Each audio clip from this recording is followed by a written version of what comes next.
வாழிய செந்தமிழ் வாழ்க நற்றமிழர் வாழிய பாரத மணி திருநாடு. பாரத மணி திருநாடு நேயர்கள் அனைவருக்கும் வணக்கம். நாம் சோ அன்று சொன்னது என்ற தலைப்பிலே அவரது எழுத்துக்களை அசை போட்டுக் கொண்டிருக்கிறோம். அந்த வரிசையிலே 1/7/88 துக்ளக் இதழில் இடம்பெற்ற கேள்வி பதில் 70வது பகுதியாக இன்று இடம்பெறுகிறது. குதிரை பந்தயம் மீண்டும் துவங்கி இருப்பது ஒரு சாதனையா? கண்மூடித்தனமாக ஒன்றை நம்பி சூதாட்டம் ஆடி பழகிக் கொள்வது மக்களுக்கு ஒரு பயிற்சி. மோசம் போகும்போது மனம் ஒடிந்து போகாமல் இருக்க இது உதவும். தேர்தலுக்கு முன்பு இந்த பயிற்சி பெறுவது மக்களுக்கு அவசியம் என்று கருதி குதிரை பந்தயத்தை துவக்கி இருக்கிறார்கள். பிபி சிங் எதிர்க்கட்சிகளின் ஏகோபித்த தலைவராகும் தகுதி உடையவர் தானா? தகுதி என்று பார்த்தால் ஹெக்டே, சந்திரசேகர், வாஜ்பாய் போன்றவர்களுக்கு முன்னுரிமை கிடைக்க வேண்டும்.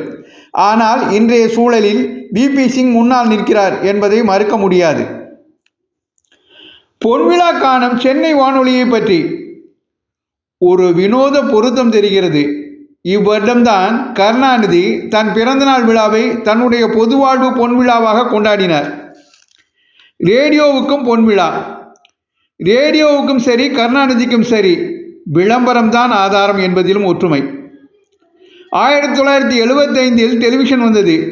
ரேடியோவுக்கு இறக்கம் ஆரம்பித்தது. கருணாநிதிக்கும் 75 தான் இறக்கம். ரேடியோ செயல்பட தொடங்கிய போது அது பிரிட்டிஷாரின் ஒலிபெருக்கியாக திகழ்ந்தது. அக்கால அரசியலில் கருணாநிதி சார்ந்திருந்த இயக்கத்தின் நிலையும், அதாவது நீதி கட்சியும் அதுதான். ரேடியோவில் வருவதையும் முழுமையாக நம்ப முடியாது, கருணாநிதி சொல்வதையும் முழுமையாக நம்ப முடியாது. வினோதமான ஒற்றுமை இந்த இரு பொன்விழாக்களில் தெரிகிறது என்று அகில இந்திய வானொலி பொன்விழாவை கருணாநிதியின் பொதுவாழ்வு பொன்விழாவோடு ஒப்பிட்டு அழகாக பதில் கொடுத்திருக்கிறார் திரு சோ அவர்கள். ஊழல் இல்லாத ஆட்சியை காங்கிரஸ் தரும் என்று எப்படி நம்புவது?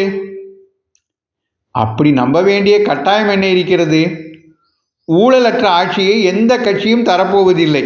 இது அப்போது அவருடைய நிலை, மோடி வருவதற்கு முன்பு. ஊழலின் அளவில் குறைவு எந்த ஆட்சியில் இருக்கும் என்பதைத்தான் பார்க்க வேண்டும் என்று பதில் கொடுத்திருக்கிறார். அப்பொழுது காங்கிரஸ், திமுக, அஇஅதிமுகவின் இரு அணிகள் தனித்தனியாக நின்றன. கடைசியில் கருணாநிதியின் காலில் எல்லோரும் விழுவதை பார்த்தால் அவர் ஆட்சியை கைப்பற்றி விடுவாரோ என்ற அச்சமாக இல்லையா? கேள்வியை புரட்டி போட்டு கேட்டிருக்கிறீர்கள். காலில் விழுவதால் ஆட்சியை கைப்பற்றி விடுவாரா என்ற அச்சம் இல்லை. அந்த அச்சம் இருப்பதால் தான் எல்லாரும் காலில் போய் விழுகிறார்கள். திரு சோ அன்று சொன்னதை தொடர்ந்து கேட்போம். நன்றி, வணக்கம், ஜெய்ஹிந்த்.